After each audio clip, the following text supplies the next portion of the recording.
We did Russell's Reserve bourbon for my father's 45th anniversary, and it was a typical 101, but it was 10 years old.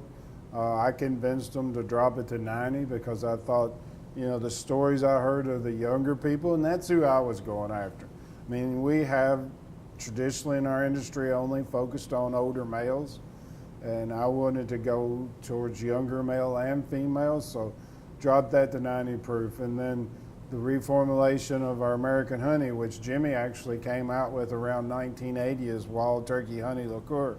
So that really took off. And then I came out with Wild Turkey 81, which is a 6 to 8 year old bourbon, but it's a lighter, easier start. So you can call it a starter bourbon. I called it a mixing bourbon, which Jimmy probably wouldn't have liked that too much 10 or 15 years ago, but that's what it was about, because that's the people that were starting to grow our industry, was the people, the mixologists that were making the drinks. And then now the forgiven and the spice. And, for me, what I've learned through my father over 32 years is I don't want to ever do anything that hurts the Wild Turkey name, because once you establish yourself as whatever product you want to be, you can't change it. So if you're a premium bourbon or you're the bottom shelf bourbon, whatever, you're going to always be that most of the time.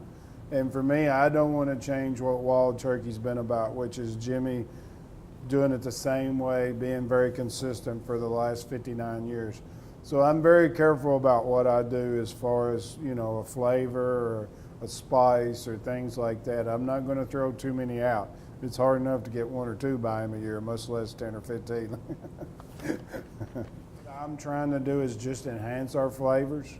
In American honey, it was the honey, which you sort of taste in bourbon. Vanilla is definitely one of the big characteristics in bourbon if it's aged right.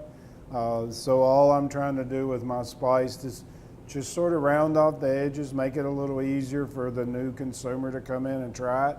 I also want it to be mixable, whatever they want to mix it with.